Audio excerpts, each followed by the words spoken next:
Last night, we had some crowded streets, some blackjack, and a little bit of rye whiskey.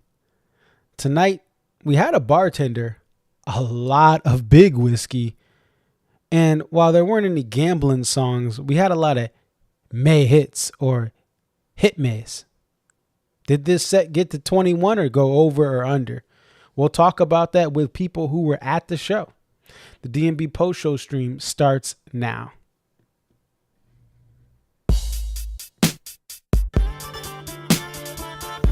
It's your boy Concert Viz 34 back at home. What up? What up? It's your boy Concert Viz 34. Yep, so your boy Concert Viz 34 coming to you here. What up? What up? It's your boy Concert Viz 34.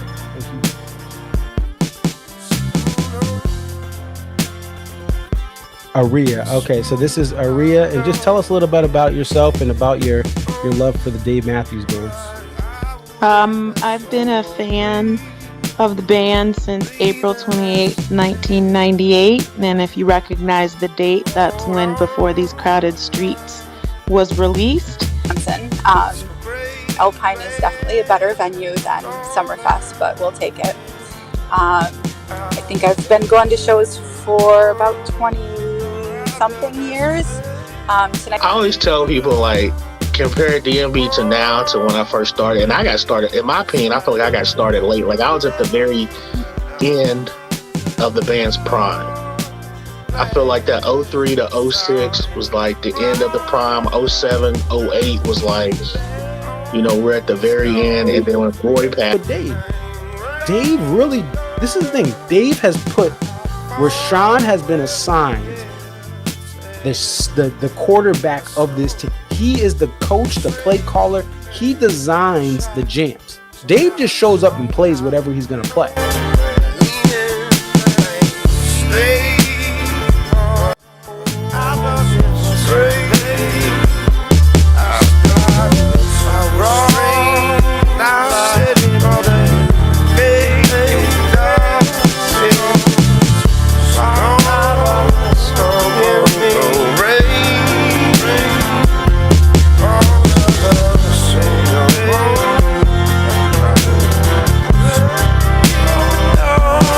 Low Country, what up?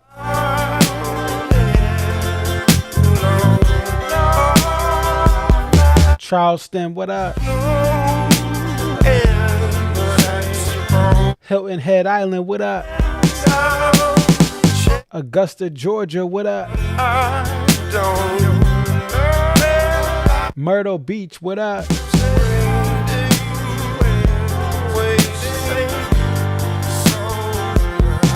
Shout out Conway.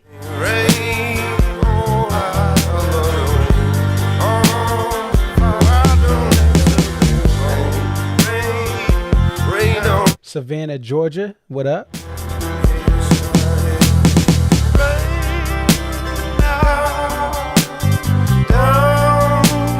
Shout out to Rock Hill, even though y'all probably claim Charlotte. You're still South Carolina. North Carolina, what up?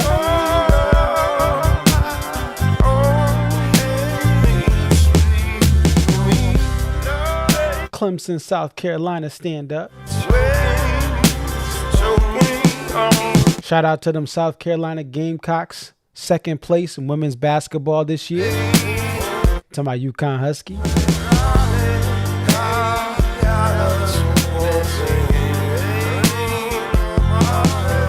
We still got the best women's program. Put some respect on our name, UConn basketball.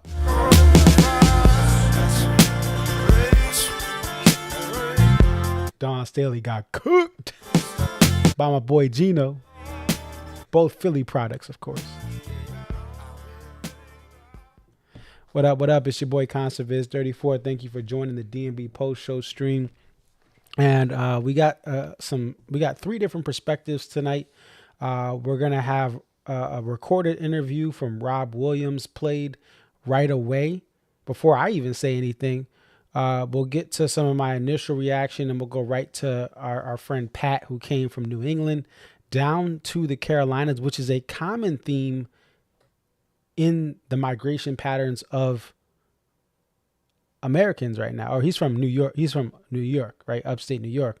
But a lot of people from upstate New York and New England are moving permanently down to South Carolina because of the warmer weather and the affordability that no longer exists in Florida. And Florida does not have shows this year for DMB full band. And yeah, every fan from Florida will tell you, how dare they? Well, they did. So either go to another city, or stop supporting the band, right? But let's hear first from Charleston native Rob Williams and his daughter Riley. Here's a pre-recorded video interview that I did not too long after the show. So let me go ahead and transition to that now. What up? What up? It's your boy Concert Vids 34, and I have Rob and Riley coming back from the Charleston Night 2 show. They are stuck in traffic. I'm sure many of you guys watching this post-show stream the morning after, you guys were stuck in this traffic. Let's start off with that, Rob. What's going on that's making this traffic for Premier Parking in some of the areas right by the venue? I don't know. We've heard lots of sirens, lots of horns blowing. Reminds me of being back at Madison Square Garden again. So, okay, so maybe it's possible they stop traffic then and allow the band to exit. Yep. That's a big thing that I've seen at some venues. And take us through this. So this is your daughter's first pit experience. Is that correct? First night in the pit for a girl.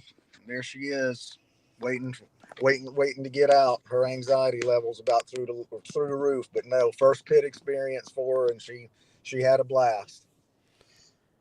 And how was the entry and getting set up there with? I know some people can push, shove. Some people are nice. Just depends. How was the overall pit crowd? All good. It was actually better. We were on the floor right behind the pit last night, and we were saying to each other it actually looked better. You know, there was a lot of room in the pit.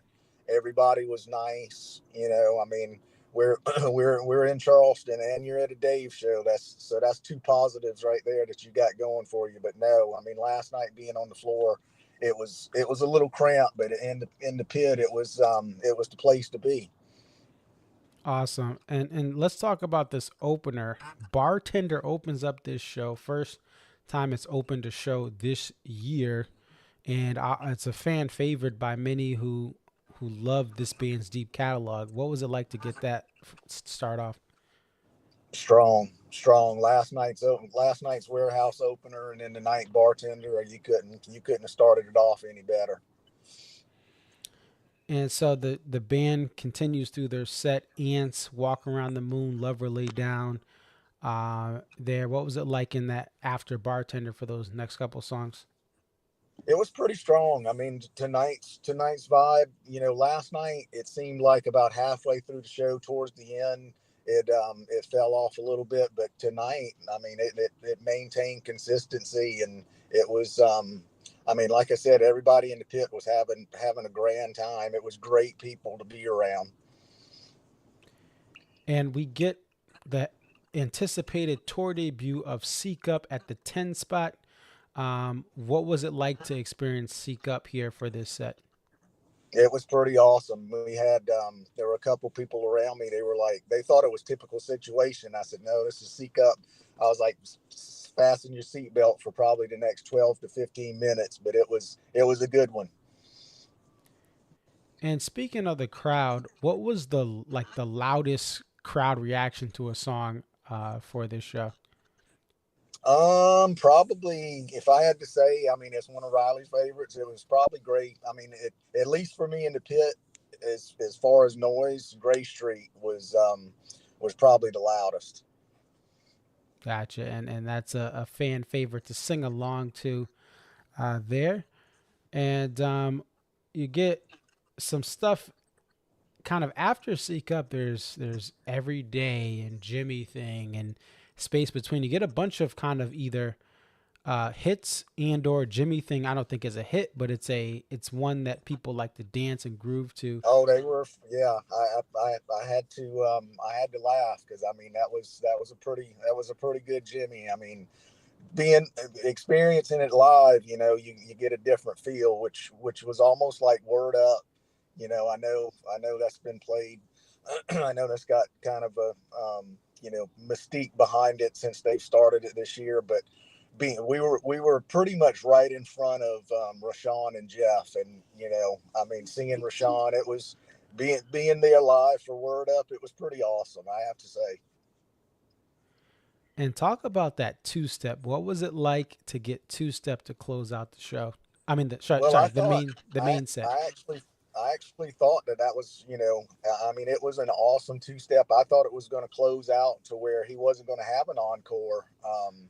But it was pretty. I mean, it was a 5-star two step.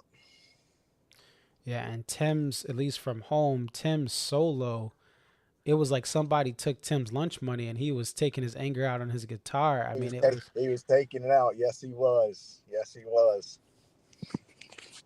What was the crowd like for Baby Blue, as Dave talked about Ian Kuhn and his mother ahead of playing that song? It was, I mean, I think everybody, you know, after two step, they were surprised that he was going to come back out for an encore. Cause like I said, I mean, I thought that was going to be it after two step, but man, when he grabbed that little red Griffon, nobody knew what it was going to be. So that was probably the first time in a while that I've got a live Baby Blue, but it was awesome.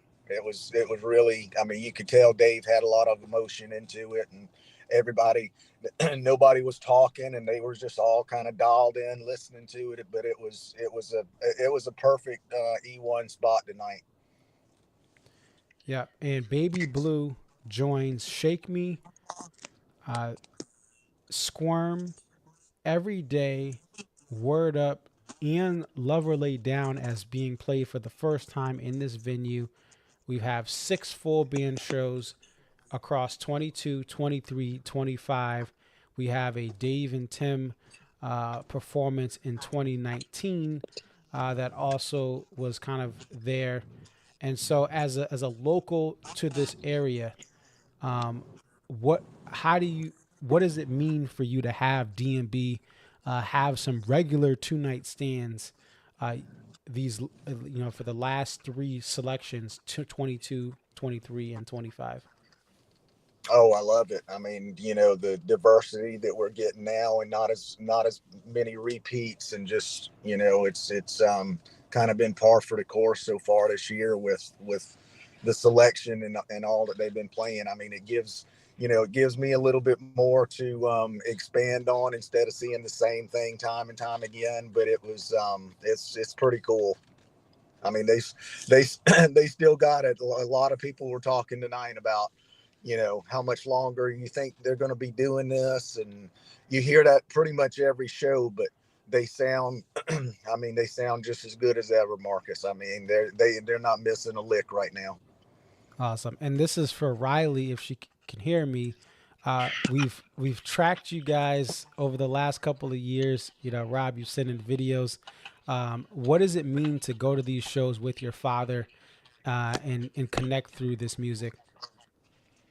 It means a lot, and I know that I grew up listening to Dave Matthews Band, and so it means a lot that I'm finally going to shows with him and seeing what it's all about. And I wouldn't consider myself a newbie Dave Matthews fan, but I'm definitely still learning some songs, and I know I've still got a lot more to learn and see. And trying to keep up with Daddy. Well, yeah, trying to keep up with him. The journey of learning more about this band day by day is better than any destination. So we're glad that you're going to these shows. Glad you got your first pit experience. And if you can make it in Charleston, you can make it up north. So you guys will have to come up to some of the northern shows where there's less humidity. Definitely. For future Definitely. trips. Definitely. All right. Well, thank you guys for your time. Thank Hey, you for Marcus, giving us perspective from right fresh off this show. And we want to just wish you safe travels back home and get some rest. I know these back-to-back shows can take a lot out of you. I'm ready for a night 3. All right. You guys take care. All right, Marcus. Yeah. Thank you for everything, my man. Good seeing you and talking to you as always. All right. Take care. Bye. All right. So that was Rob Williams, great guy, and his daughter, Riley, as they were leaving the venue there. In a second, we're going to bring on Pat, who made the trek again from New York State. I'm just going to set up a couple of things. But great perspective there from a local Charleston DMB fan who doesn't have to travel as far for these special Charleston 2-night stands there. And let's just get everything set up. Uh-oh. Let me just see. Give me one moment, folks.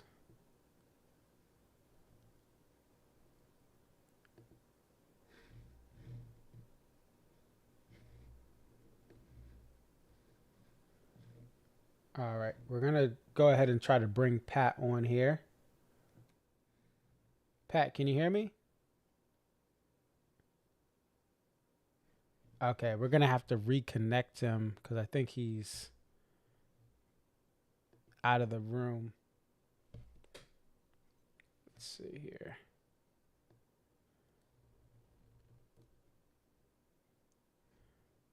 Yeah, we're going to have to...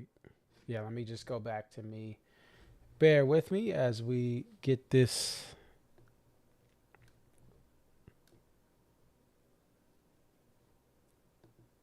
Get this all squared away here.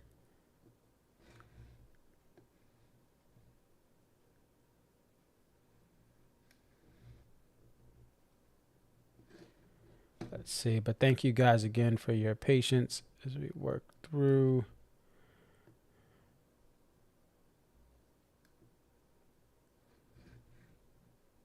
Oh, here it is. Let's see. Okay, we're going to try to reconnect Pat.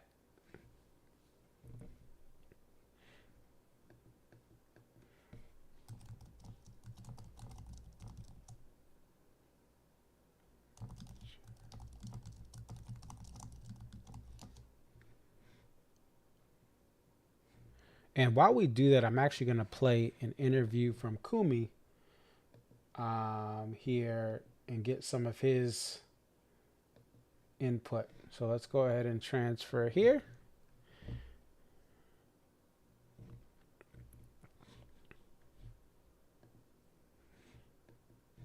And we'll play Kumi and then we'll try to get Pat on. So this is a 2-part interview here. Let me go ahead and get over and we will listen to Kumi DMB, who actually is doing doing horizontal. Got a horizontal shot here for Kumi. Let's listen in. What's up? Hey. It's Kumi DMB, also known as DMB Fan JTR. I'm here with my wife Sheena and my buddy Steve. What a show. And we are recording this for Concert 34's post-show stream. Yeah, what do we think, guys? What do we feel about the show here? It was fun. Bangers. It was a lot of fun. What was each of your favorite songs or highlights of the show? Steve, let's go first. Ants Early. Ants Early was money. Agree with that. Yeah. There was a cover that was really good. Word Up. Yeah. Yeah, that was a cool cover. Rashawn played. It was my first time seeing that, so that was really cool. When did you guys feel like it was the loudest in the venue? Like, what song did you think was the most high energy? I think after Two-Step. Two-Step was definitely... Yeah, I think it was very loud after that. I don't think there were very many low points. I think there were 2 low points. So it's hard for me to say one was the loudest because it was pretty loud the entire show. So, which is good. So this is Steve's 7th show and Sheena's 8th show. What did you guys think of the venue? Sheena's been here before. We've done Charleston. This is her 3rd time. Steve hasn't. So what did you think of the venue, Steve? Unbelievable. Not a bad seat in the house. Yeah. So good. I always feel special when I get to come back to Charleston because it was my very first show. So I feel like it spoiled my introduction to this band. But I feel like tonight we got the best spot that I've ever experienced in. Yeah, we were in 212 tonight, so it wasn't exactly upper, but it wasn't all the way low, so it was right in the middle. Were there any parts where you felt like the audience was really loud, or anything else to add? Okay, well, I'll say this. Seek Up was really long, the intro was really long, and the outro was really long, and I feel like there's a lot of chatter in the beginning, a lot of chatter in the end, and I feel like we need to, the band needs to maybe cut that a little bit shorter. I mean, I think it's a great song. I love it. Dave and Tim, acoustic, it's the best version, in my opinion, but the band plays it, and it's pretty long.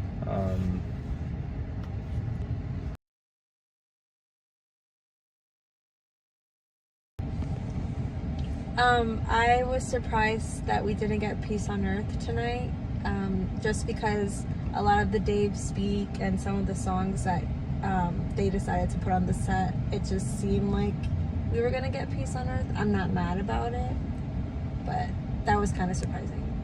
Yeah, we did get that last night, full band, so that's probably the reason they didn't play it, but it was interesting choice of songs for sure. We did get a couple tour debuts. Seek Up was a tour debut, So Damn Lucky was a tour debut, Baby Blue also. For me, it was cool, like, this is my 72nd show, so I've been to a few, but I've been to 3 shows this summer, and at all 3 shows I got a new song. So St. Louis I got Dive In, and yesterday I got Blackjack, and today I got Word Up. So that's pretty cool to see that the band is like diversifying their set lists that much, that I can still get songs I haven't seen, you know, that frequently. We got to hear a lot of voices tonight too. I felt like that was pretty special, and it felt like the energy of all the band members was a lot more. I mean, it's always uplifting and always exciting, but there was just an additional oomph to it tonight. I think that was pretty special to experience. Any final thoughts, Steve, on your experience? Yeah, hell of a night. I mean, great songs. Yeah, no, we had a great time. I think it was the most loaded set list I've ever been to. That's good to hear, Steve. Yeah. Definitely a different perspective than me. I thought it was a great show, but it didn't, you know, I didn't have that moment of like last night where Blackjack was like a complete surprise. It definitely was a solid show. A lot of good points, like Two Step was awesome, obviously. But I think there was a couple things, you know, that I mean, Bartender opening was great, and then Ants, you know, early Ants is great as well. So definitely not complaining about the show. It was a fun show. I didn't get the poster today. It wasn't my favorite. We also had some plans beforehand, so we wanted to ease our way in to getting to the show. But that's all I have. It was another great show. Thanks again for having us on, Marcus. And anything else before we go? No. All right, then we'll see you at the next one. Cheers, lad. All right, so that was Kumi and his wife and his friend there, giving their perspective on the show. All right, we're going to try to get Pat on now. Pat, can you hear me? You're very low. Let me see. Yeah, try talking again. Oh, yeah, it's very, very low. Hold on, let's see if we can. Try again. How about now? It's a little better. Yeah, I'm looking at my mic settings too. Yeah, something. I think it's something with your mic here. Let's see.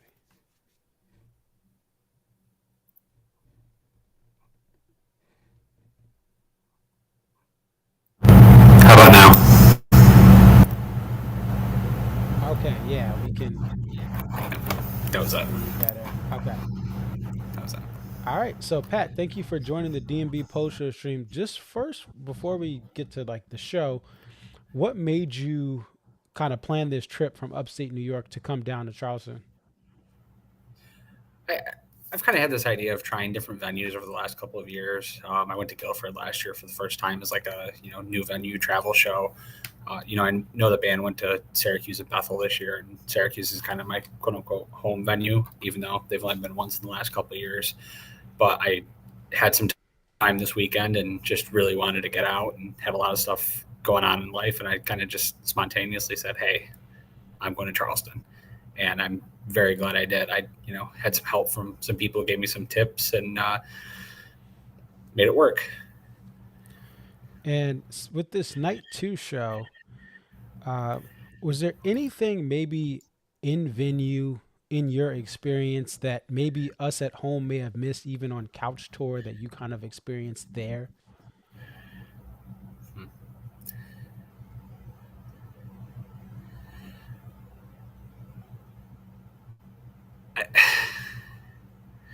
I did notice, I think Dave, they wanted to keep the energy going, but I think I noticed at the end, this makes it more impressive. He's definitely getting a little tired, and that's understandable because of how hot and humid it was. But I can notice towards like space between and squirm, he was definitely starting to like the look on his face. He was getting more tired, and it was definitely kind of starting to get to him a little bit. And it just, to me, the fact that they still went ahead and ended the main set with two step, and then came back out and played a pretty good Baby Blue, emotional Baby Blue, and Granny. I think that meant the world. He could have cut it down, cut out two step, played something shorter. I'd be interested to see the printed set. But I mean, they still played two step, which everybody was clamoring for the night before. So obviously there was, whether they wanted to play it before and just decided to throw it in, or it was because everybody was saying that, they still went ahead and did it. And I think that's something to be said there. There's no mailing it into these sets right now. Yeah, and South Carolina, I spoke with Rob about that. Charleston specifically, it's humid, it's hot down there. Even if the temperature says 83, it's going to feel close to 90. And this band, they don't just stand there like a jam band and just kind of play it cool. They're moving, they're dancing, they're strumming hard. And so that heat can be a big factor. So that's interesting to know. And it really, I mean, even looking at the set, you have all these things at the beginning, bartender, ants, and then even the So Much Bridge, Word Up, that's a high energy type thing. And so at the end of this set from home, I was like, before two-step, between Seek Up and two-step, I'm like, what are they doing? What is this? You got some hit songs. There's not really that like What You Are, or that like that really deep cut turning song, or even fan favorite song like a So Right, to really get people enthused that this is the Saturday night 2 show. So I think the heat is a big factor, that when it's humid, that's a huge play. You talked to me about the poster before. You said the foil sold out kind of immediately. Is that true? At least at the tent or shop that I was at, I didn't see the other one, but about 15, 20 minutes in, they took it down. They took the last one off the wall to sell. I didn't see a lot of people necessarily asking for it, so I don't know if it was a low run. And I never saw an outdoor merch tent, so I don't know if they had more outside somewhere or if there was more at the other table. But I mean, it came off pretty quick. And then I had some people inside that I was talking to that they had no idea what the poster even was. So it was definitely a mixed bag, like you were saying. Did you see by chance when you left the venue if there were any posters at all? I don't think the merch tents were even still up when I left the venue this time. Okay, so they packed up shop. Gotcha. And so that poster, let's go ahead and bring it up here so people can see it. But this poster, it at least from online and at home, people weren't as enthused about it as last night. Last night was the one that got people all excited. This one has the palmetto trees. It has a deer, which they do run around South Carolina, North Carolina, in the rural areas, but people don't really associate deer versus a Deer Creek or a alpine, a deer is going to be a hit. So very interesting there as far as the poster. Now, what would you say was the song that had the loudest crowd pop? There was definitely a mix between Gray Street, Two Step. I mean, everywhere you go, if you get Two Step, people are gonna go crazy. Gray Street, I think, is the biggest crowd sing along. Two Step, I mean, you're always gonna get a huge. As soon as they start playing it, people are gonna go crazy. I think the biggest shock, though, for crowd reaction was Word Up. I think you and I and some others have talked about, maybe that's one that doesn't necessarily need to get as many plays as it does, but it does get a pretty big reaction from folks, and that continues to surprise me. I think this is the third time I've caught it this year, and people eat it up.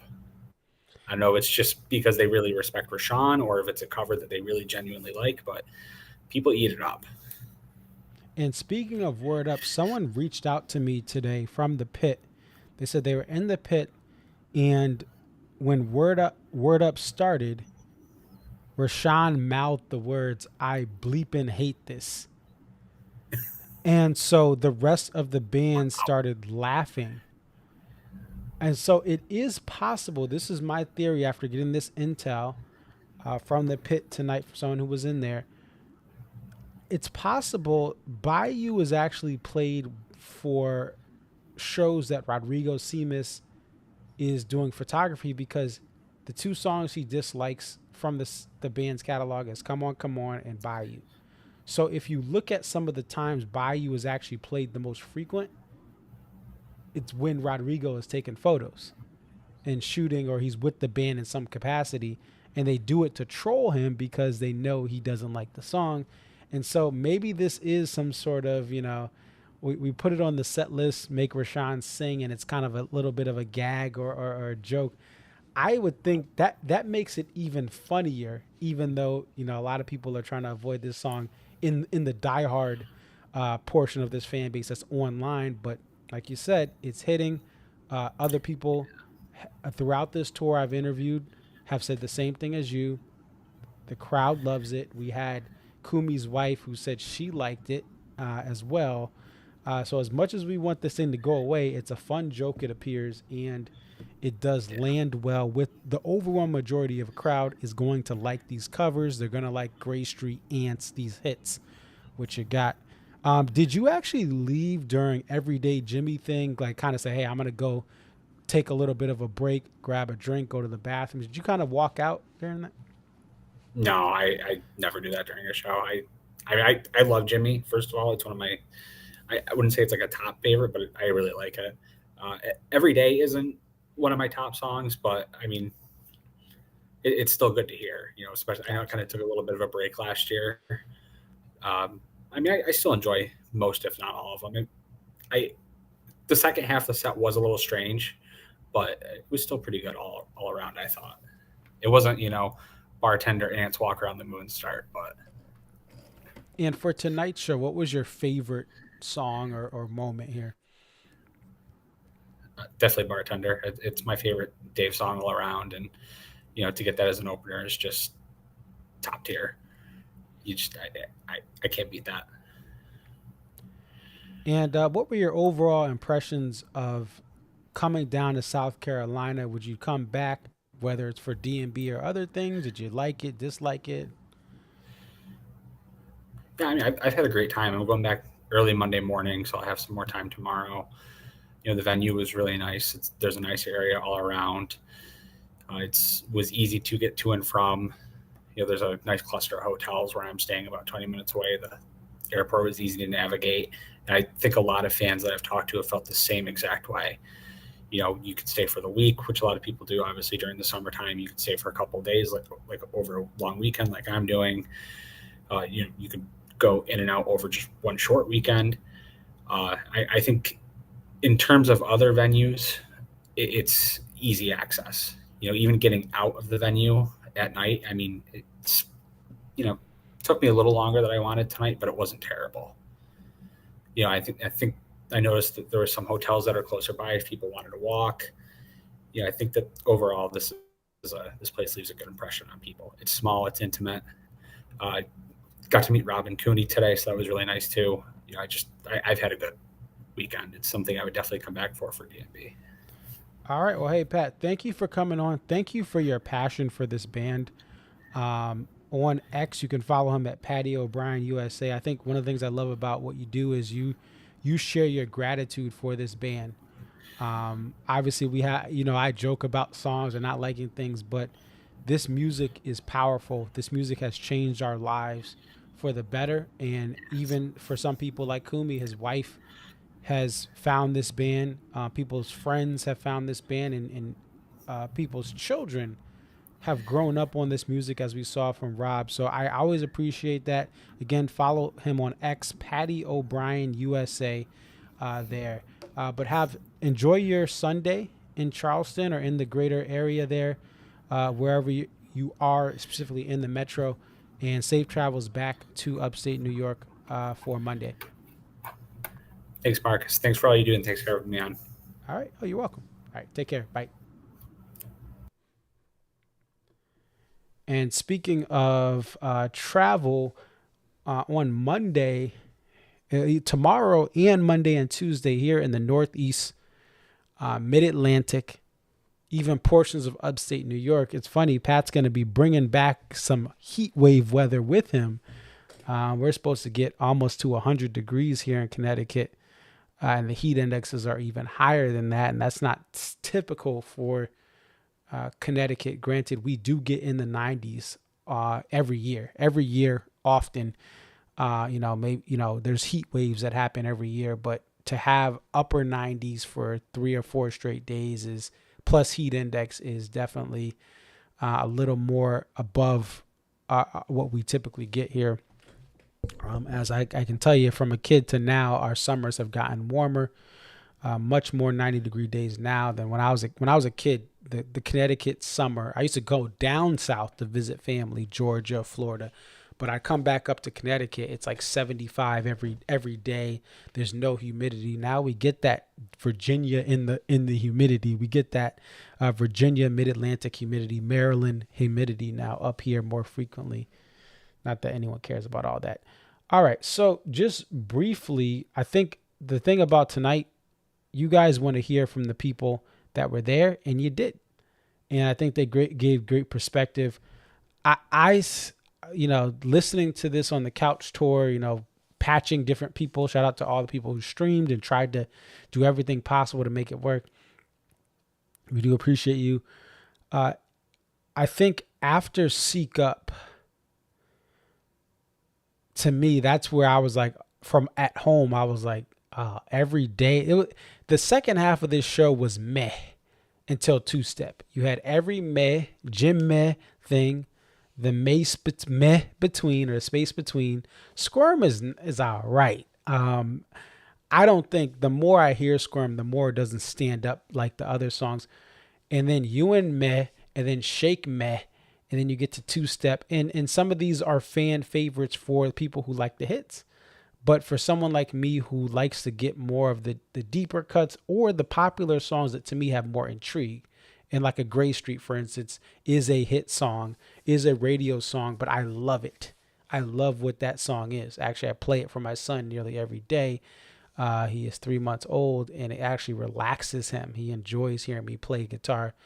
And so I like Gray Street, but You and Me and Shake Me Like a Monkey and The Space Between, I don't intentionally listen to those songs on purpose. But they're fan favorites, so fans did like it. But I just thought this was like a bad run of songs that if I was at the show. But here's the thing. A lot of these songs have not been played for 6 shows or 4 shows. And like Space Between and Squirm, it's been 2 shows. So they're bringing out that setlist diversity, and it was humid and hot. So maybe that heat played a factor. They wanted to play some radio hits there. And in between that, you have the sandwich was a Two-Step and a Seek Up, which are 2 songs that take a lot of work from this band to be cohesive, to work together there to make that thing work. So it is what it is. But yeah, I just was like, and even the So Much to Say bridge, Word Up, I'm like, Could go without that. But I think night one had the more consistent set list. If I, just listening from home again, of course, Sirius XM last night, and I listened this morning. I went on a bike ride, a 10-mile bike ride, and was listening to the show all there, through that bike ride. And I really loved last night. Tonight's show was, to me, had some great moments. Bartender to Ants. But other than, there were a lot of just, and then, So Damn Lucky comes back there at the 5 spot. And that's a song that, to me, I think should continue to be played less. They didn't play it till now. But to have it back, I'm like, and this is a song I love, 4, 5, 6 years ago. I absolutely love this song. I think it's played too much. And I think when people sing that thank you interpolation, I just get do you have to do it every time? Do we really need to do that, guys? Although it is a great crowd moment for people who, again, are dancing and singing. So it's stuff I don't like, but the crowd likes. Craig says a mystery meat sandwich between banger songs on a bun. So you had that Seek Up and two-step.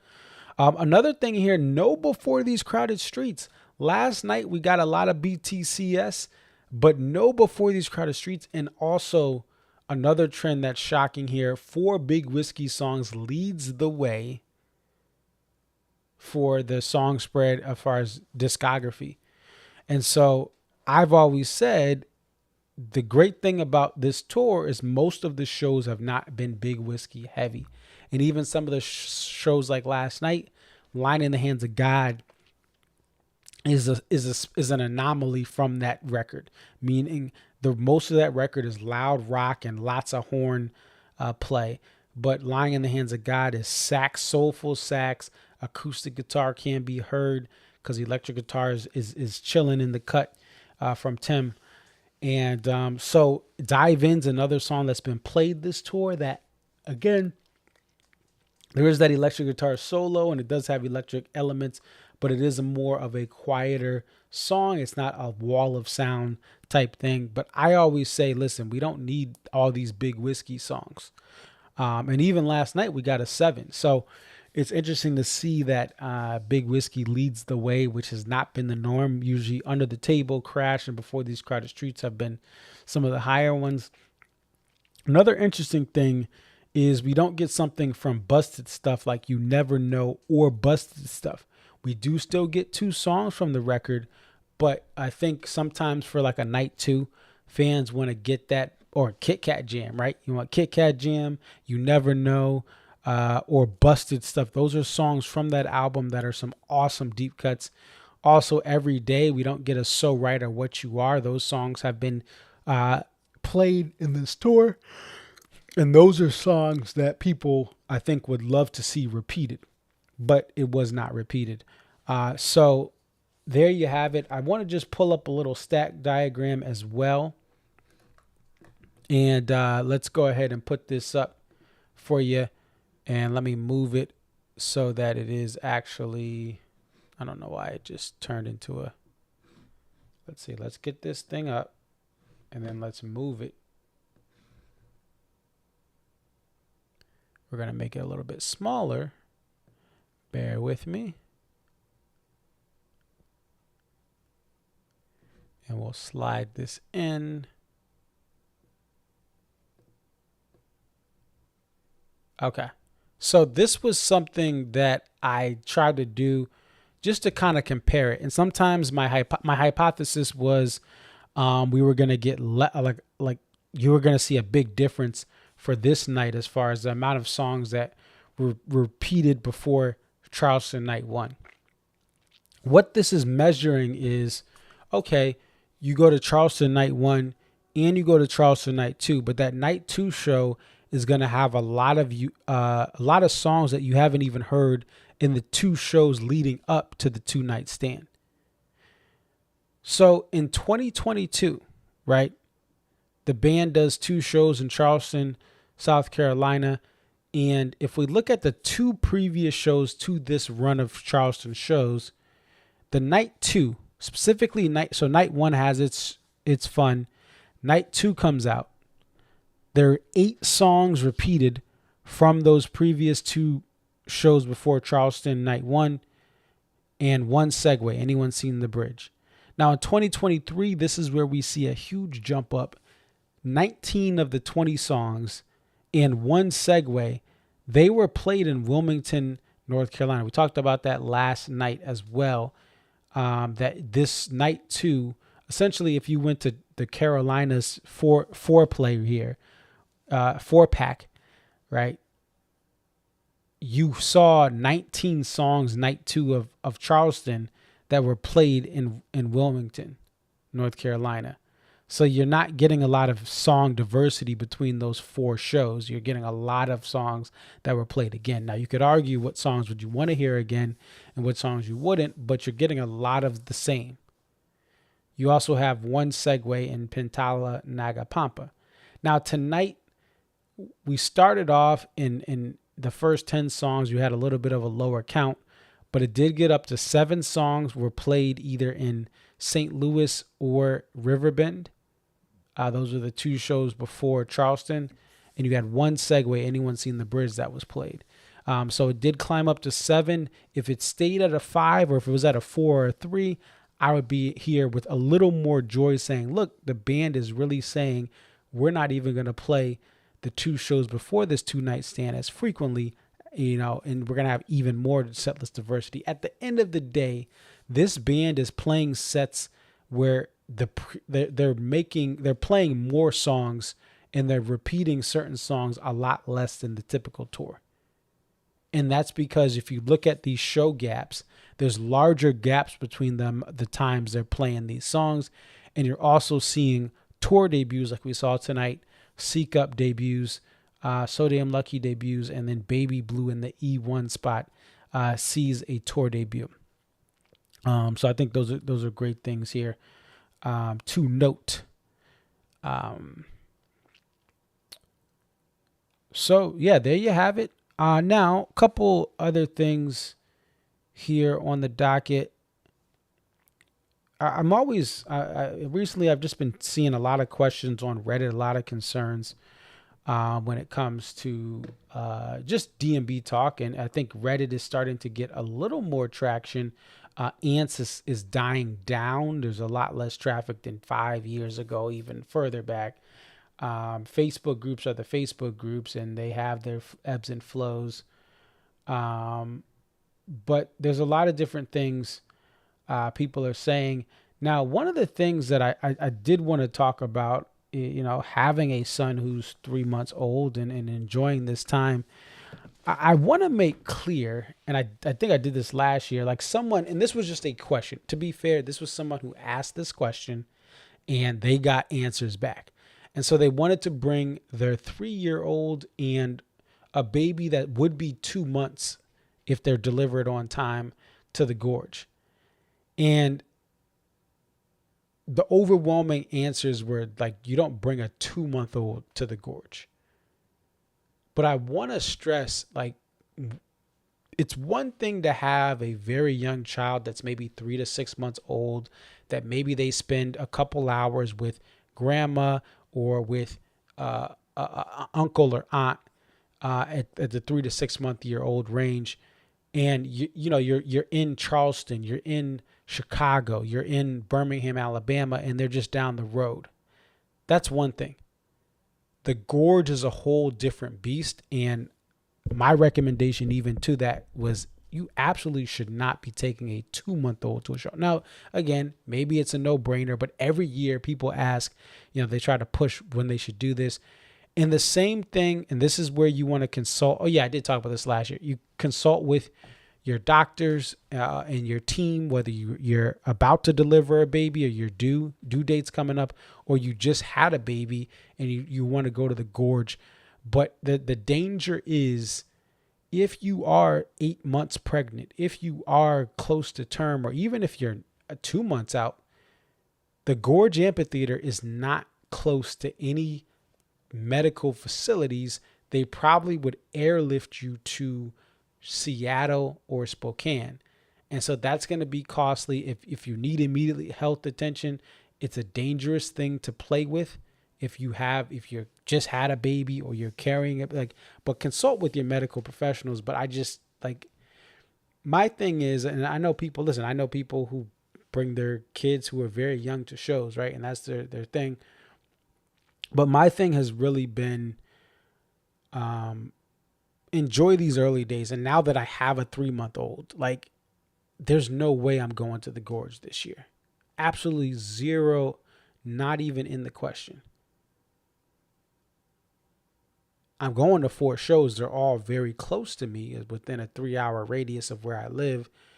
So that if my wife needs me, I'm there, and I'm, but it's just, you only get these early days once.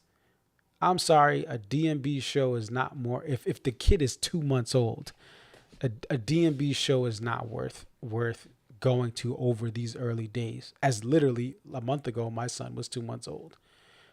The shows will be here if you're living, but I just think sometimes, everyone has their own beliefs and when they can do this and babysitting, but sometimes you got to put your kids first. And there's times where you do bring them out for this, but you can't. Bringing your 2-month-old to a campground is a bad idea. It's even if you have support and other family to watch them, even if you're willing to leave early, it's just it's dangerous. And then again, going through this process myself and having a baby, I've been babysitting babies since I was for almost 30 years. I literally have been working in my church nursery. I don't do it anymore because I now have a kid.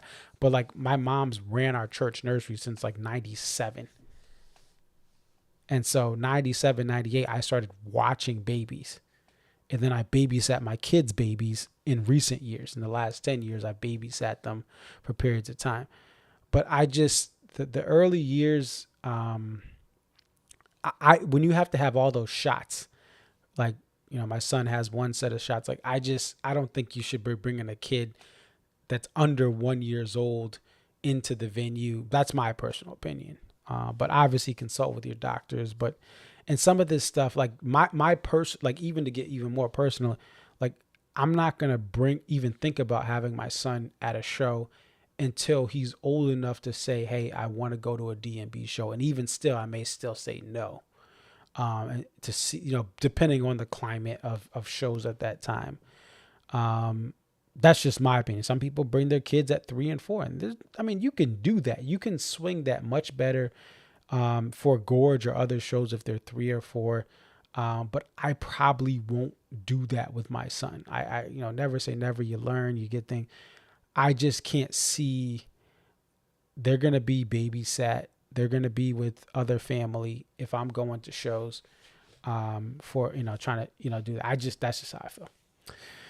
But again, just please, the Gorge, even health, if you have health issues, just understand if you have medical attention that you may need, it's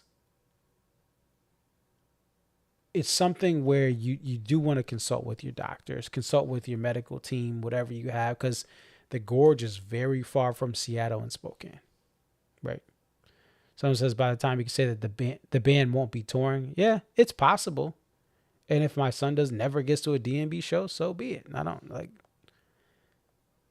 don't think he's going to be like, oh, no, I didn't get to see DMB. Maybe he will, maybe he won't. But most of these kids, they just want to live their life. They just want to have fun playing with toys, right?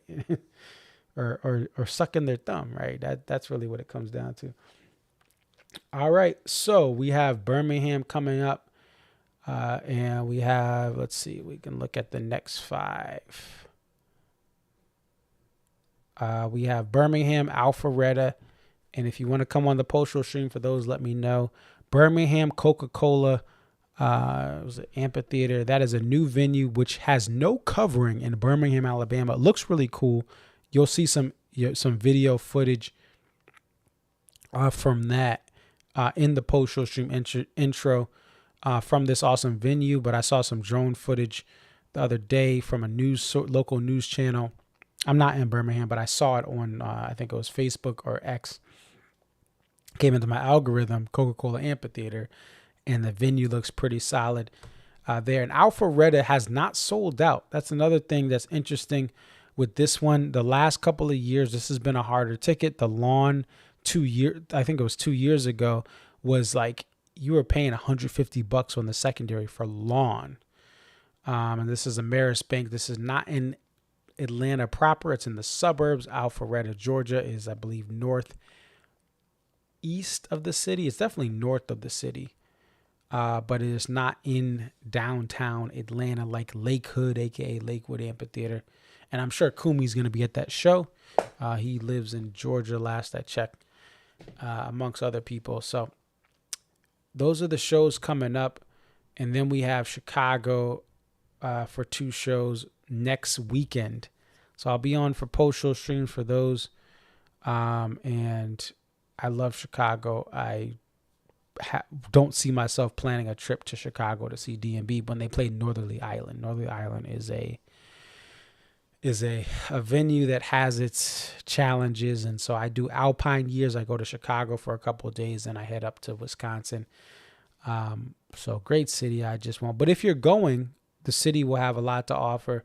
And if you have a decent seat, if you're in the pit, or I believe it's the 200s, like there's still some seats that have good views, but to me, it's just something I'm not going to plan a trip for. But if you are, enjoy those shows. We'll have post-show streams for you there.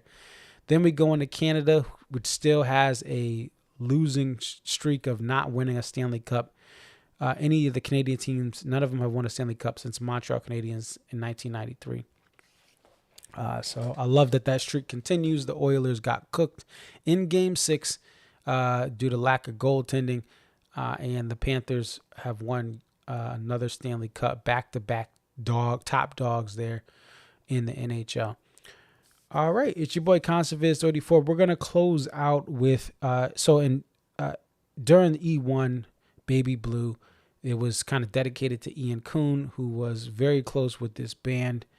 And I can tell you, speaking with people close to this band, that the impact was how powerful the impact was. And then speaking to people who also were part of the DMB Fit crew that shared their stories with me, he was just the ultimate supporter of fans who love this band, tried to get set lists out to them, tried to give special things out, tried to make sure people who, with kids could get, something from the band, even beyond set lists, other items. So rest in peace to Ian, but I do want to close out with the Loving Wings from there. On Dave's mind in the encore one, amidst this crazy world that we're in and the conflicts that are more present, granted this whole world, even before the stuff that's been going on in the last couple of months, even before all that, this world has tons of conflicts that aren't even reported on the news. And so hopefully we get more peace on earth. But there is an uphill battle on that. But nonetheless, Dave's mind, this encore was on his mother and what she stood for, and also Ian Kuhn, who was a class act, just with the way that he supported this band, helped this band's monitor. So this is plugged in to a monitor that I have that's plugged into my laptop. The audio I'm getting, Ian controlled the audio that the band heard on stage to make sure that their audio levels were great in their in-ear monitor. So it's a pivotal role that he had to make sure the band could hear each other and hear themselves through the in-ear monitors that were connected there to what Ian was controlling. So rest in peace to Ian.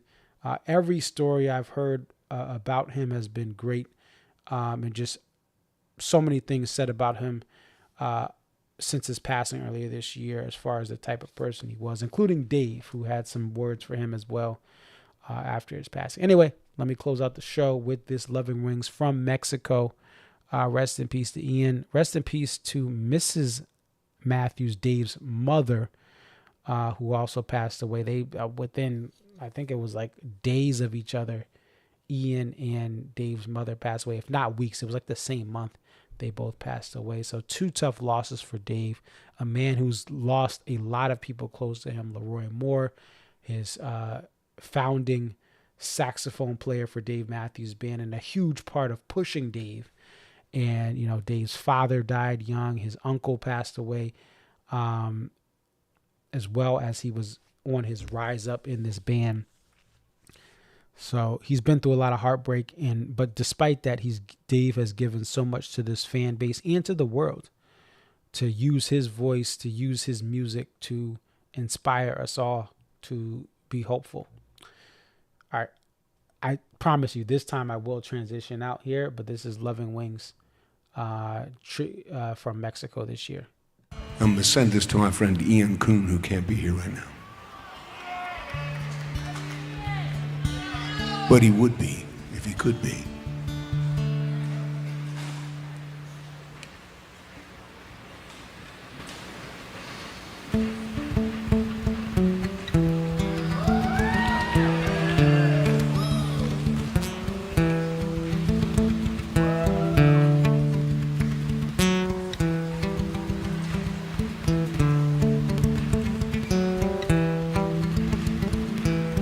Was made of broken bones, my soul a bag of stick and stone, and you along this dusty road have come, my love, to take me home. So I give to you my everything. You've given me these loving wings, and angels have all gathered round to hear me sing my love out loud. Oh, oh, oh, oh, oh, oh.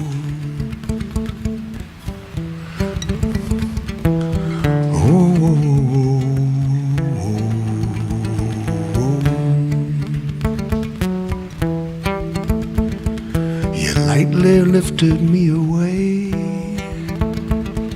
out of the darkness cold and gray. I work beneath the midday sun, my cool blue water you have come. So I give to you my everything. You've given me these loving wings, and angels have all gathered round to hear me sing my love out loud. Oh, oh, oh, oh, oh, oh, oh, yeah. Oh, oh, oh, oh, oh, well.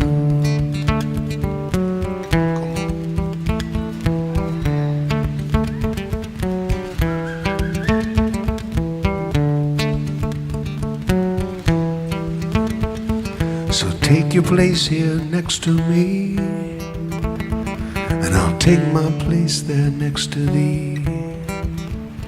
And no matter how far we may roam, it's by your side I'll call my home. I give to you my everything. You've given me these loving wings, and angels have all gathered round to hear me sing my love out loud. Oh, oh, oh.